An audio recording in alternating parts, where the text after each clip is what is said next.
I'm a little late on this. The Rangers do have 2 days of rest in between game five and game six, so I didn't really want to rush a reaction. I sort of wanted to let it sit. But New York loses game five to Carolina, 4-1.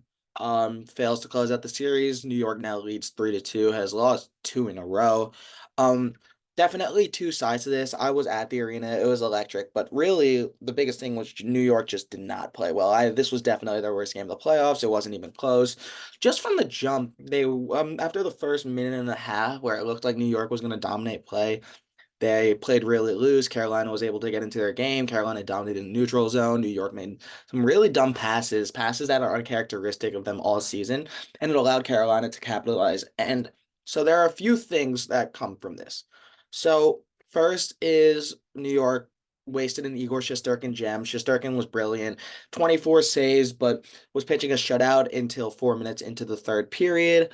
Yeah, he was great, and he stopped a lot of high danger chances for Carolina. I think Carolina finished with 10 high danger chances in the game compared to New York's one, and that's obviously not a recipe for winning. And you saw the Rangers collapse in the third period. The third period, their worst of the postseason. It's not even close. Carolina 4 goals with their season on the line. New York did take a 1-0 lead into the third with the Jacob Trouba shorthanded goal, and so yeah, it is what it is. And speaking of Jacob Trouba's shorthanded goal, yeah, the Rangers kill has been great this postseason. The Rangers have four shorthanded goals and have given up three power play goals so far in the postseason, and it's been 9 games. They have been the best kill in the playoffs, and it hasn't really been close. And so when you have that recipe, it's really good. And special teams win games, special teams win series, so you got to hope that continues. The power play has not been good the past 3 games. Or actually, yeah, I'll say they weren't good in game five.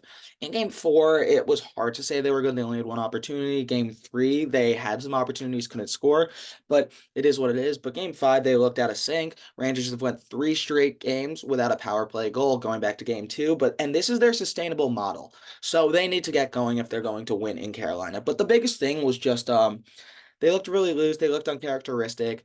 And there are two sides to this, right? And it's all over Twitter. It's all over any fan characteristics columnist. You could either harp on the loss, say the Rangers are have lost 2 straight games, are blowing a 3-0 lead, and there is some intuition to that. Carolina's playing their best hockey, the Rangers are not. New York was 4 minutes away from closing this series. If they kill that penalty in game four, the goal that Brady Shea scored, Carolina's first power play goal of the series could be over right there. But that's not how the puck bounced. And then they don't come out in game five. So you could harp on this. And I do understand there is some reason for concern. Special teams don't look that good. Your top six hasn't played well the past 2 games. And so yeah, Carolina has all the momentum. They obviously have a home game on home ice with the chance to force game seven. So there is some reason for concern, and there is some reason to harp on this. And I'm sure New York's harping on this with the extra days of rest. Just making sure they fix everything. They change the lines. Newest line rushes. Jacob Trouba is now paired with Keandre Miller. Braden Schneider with Eric Gustafson. Schneider and Miller did not have their best game in game five. I hope that changes regardless of whether they're with each other or not. You definitely need Artemi Panarin back too. But anyway, yeah, you could harp on a few things here. But there's also I don't want to call it reason for optimism because this series could be over. And the Rangers do have to still win one more game, but they have a 3-2 series lead. And you knew this was going to be a tough series. This is the number one and number three team in the NHL from the regular season, and it's 3-2. New York has two more cracks at it. And nerves are heating up, obviously.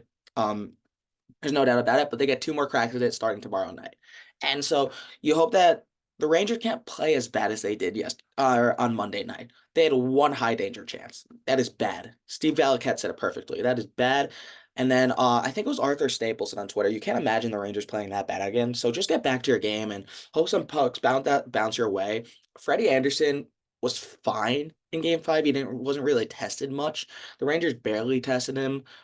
So get more shots on goal. You still have the better goaltender in Igor Shesterkin, who's again playing really brilliant. Obviously Rangers wasted a gem with him and wasted some rest, but it is what it is. And so now you go into Carolina tomorrow, and I'll write this in my pregame keys, but um special teams, you got to get your power play going again and hope the kills as good as they are. You need your top six to perform, whether it's Mika Zibanejad, Artemi Panarin, Chris Kreider, Vincent Trocheck, all these guys who fed into all the criticism last year and bought into Peter Laviolette's system because they didn't want to face this same exact criticism that they faced after a first round exit against the Devils.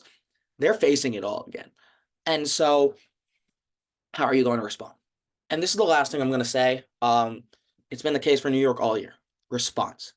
Sometimes it's going to work. Sometimes it doesn't.